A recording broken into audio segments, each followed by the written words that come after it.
Now, coming to the management, how do you diagnose all these cases? So, when you are suspecting a stroke, you need to examine the CVS for arrhythmias, for CMPs, murmur, ECG for arrhythmias. Always check the carotid for bruit, fundus examination to see for the hypertension, diabetic, other changes, and fever for infective endocarditis. Next, now early diagnosis, brain imaging is the foremost thing which happens nowadays all over the world to diagnose stroke. A non-contrast CT, if available, should be done because it will identify the hematomas and the non-vascular causes, which usually include tumors, very easily. It can also show us the early signs of infarct, which can be seen by sulcal effacement, hypodensity, loss of gray white matter differentiation, and insular ribbon sign. If all these signs are present, that means prognosis is poor. Next. Now coming to the care. Now, in acute stroke, what should be the immediate care which needs to be provided?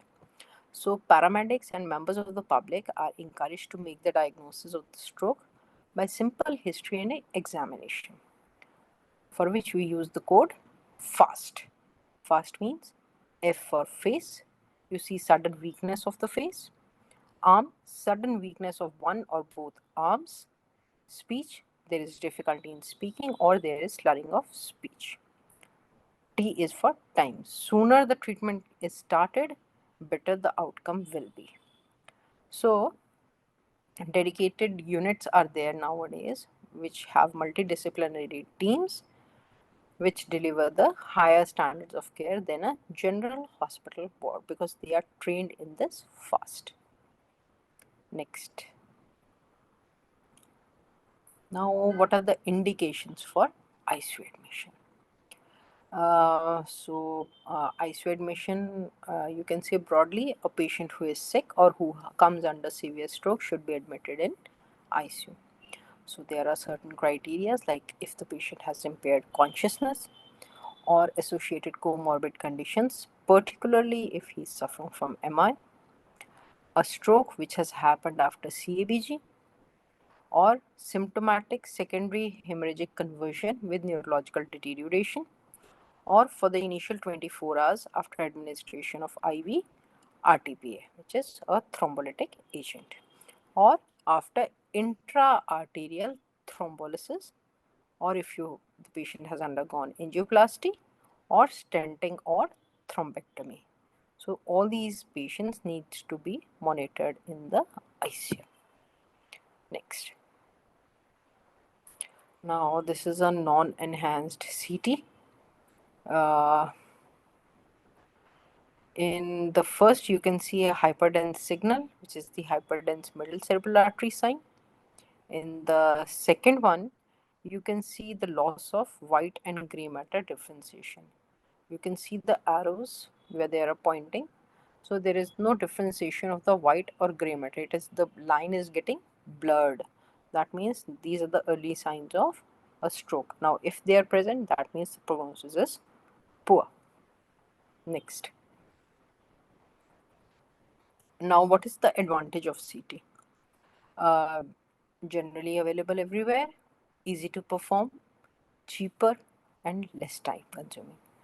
But it has some disadvantages also, like it is unable to identify smaller infarcts like that which occur in posterior circulation. For that, you have to do an MRI, or for a patient with RTPA candidate. Now, goal is to complete CT within 25 minutes of the ED and its interpretation within the next 20 minutes. So, in the first hour, you should be able to get a CT and its reporting. Next. Now, multimodal CT, which will include a non-contrast CT, a perfusion scan, and a CT angio. Now, perfusion CT identifies threshold for the reversible and the irreversible ischemia. That is, it identifies how much is the penumbra. CT angio provides information about the vessels, whether they are occluded or there is stenosis. Next. Now MRI, which is more informative but less commonly available. So you can have diffusion weighted imaging, perfusion weighted imaging, and MR angio. Now diffusion weighted images can identify the ischemic area within minutes of the symptom onset. It can even identify small cortical and subcortical lesions, even if they are present in the brainstem and cerebellum, which was not possible with CT. CT is not a good modality to diagnose posterior circulation stroke. Now, perfusion weighted images, they identify how much is the ischemic volume. Next. They can show you the diffusion weighted images if there is diffusion perfusion mismatch. And the ischemic penumbra, it is roughly approximated on MRI as regions of perfusion change without a corresponding diffusion abnormality. Next. Now these are the MRI images. This is the above images are diffusion weighted and perfusion images before TPA. Below are the images which have been taken 4.5 hours after TPA was administered. Next. Now advantages of the MRI. It is better in identifying acute small cortical, small deep and posterior foci infarcts, in distinguishing between acute and chronic ischemia. It avoids exposure to the radiation and iodinated contrast. Limitation, it is not available in every hospital. Patient's contraindication, like the patient may have some metallic implant, cardiac pacemaker, or the patient may be claustrophobic.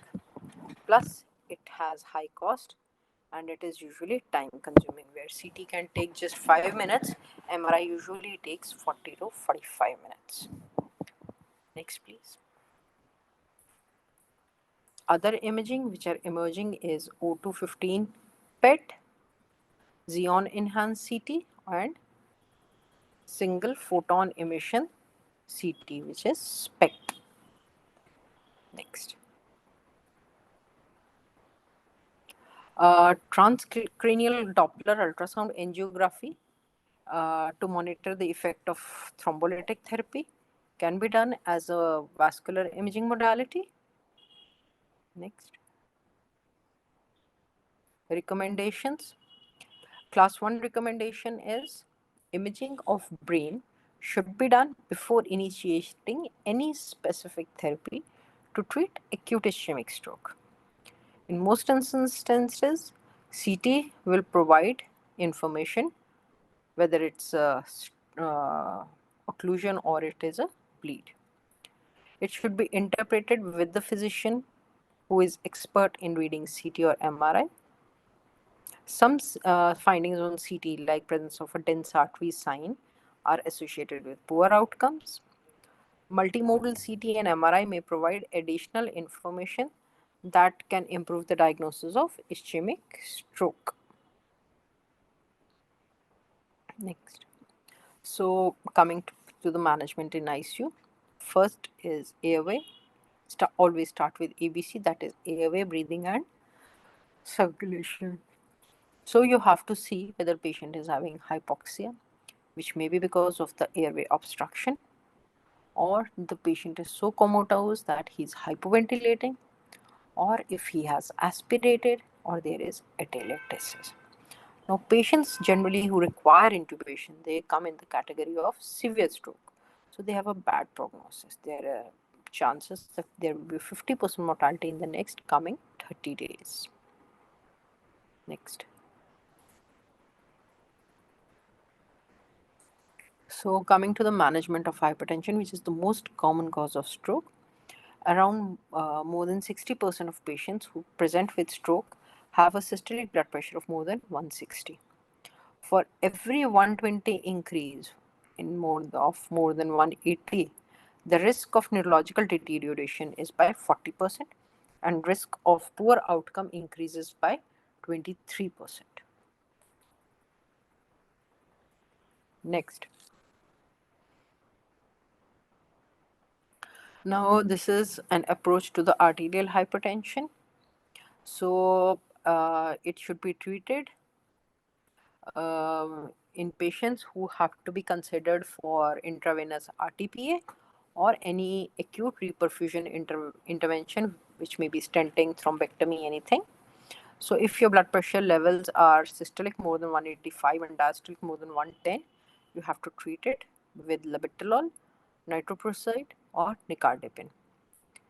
Then, but even in spite of all the treatment, if your blood pressure is not decreasing, then do not administer RTPA.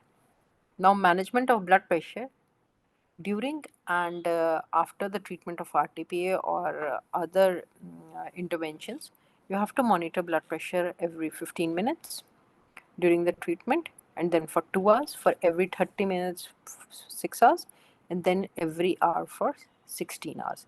That means the next 24 hours are very crucial. So if the systolic blood pressure is between 120, 180 to 230, or diastolic is between 105 to 120, you can use labetalol. If systolic is still more than 230, you can use labetalol or nicardipine. If it is still not controlled, then as a last resort, you can use sodium nitroprusside. Next. Now, all these things can cause arterial hypotension, but it is rarely encountered. Usually, we struggle with hypertension. Now, a patient whose systolic blood pressure is less than 100 or diastolic is less than 70, that means he is in shock. He has a poorer prognosis. Now, the causes of hypotension may be volume depletion, or there may be some blood loss, or decreased cardiac output because of the ischemia or arrhythmia, or aortic dissection.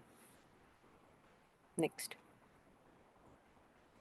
Treatment is you have to replace the volume with isotonic saline, correction of the arrhythmia by antiarrhythmic drugs, and if still it is not improving, then you have to add vasopressors.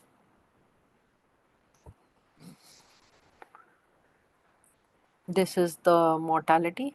If blood pressure is high, more the blood pressure, more is the mortality. Or if it is low, if patient is in shock, then also the mortality increases.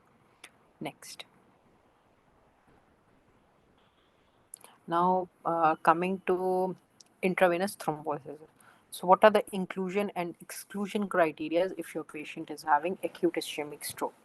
Inclusion includes inclusion criteria 18 years of age or more, clinical diagnosis of an ischemic stroke is there. There is a persistent neurological deficit. So, if your patient has a TIA, you do not thrombolize him. Baseline CT scan shows no evidence of ICH. Initiation of the TPA therapy within 3 hours of the onset. Now, what are the exclusion criteria? There is rapidly improving or minor symptoms such as isolated ataxia or sensory symptoms. CT shows possible ICH or large infarct. History of seizure at the stroke onset, which may point towards a bleed. History of serious head trauma within the 3 months. History of ICH, AV malformation or aneurysm. Symptoms of SAH, major surgery or trauma within 2 weeks. GI or urinary tract hemorrhage within 3 weeks. If blood pressures are uncontrolled, like systolic more than 185 and diastolic more than 110, or glucose is less than 50 or more than 400, arterial puncture at a non-compressible site, or patient has undergone LP within the first week, or the platelet counts are less than 1 lakh.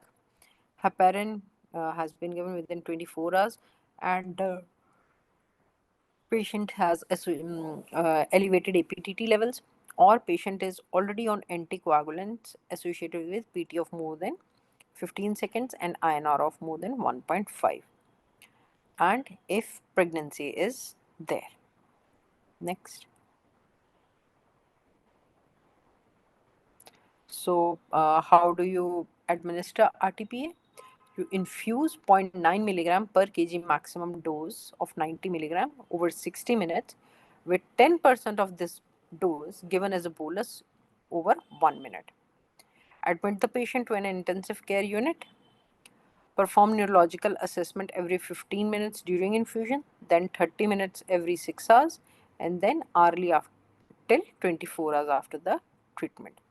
If patient develops any of the symptoms like severe headache or hypertension, nausea, vomiting, you have to discontinue the infusion and obtain an emergent CT scan, because the risk of bleed will be high.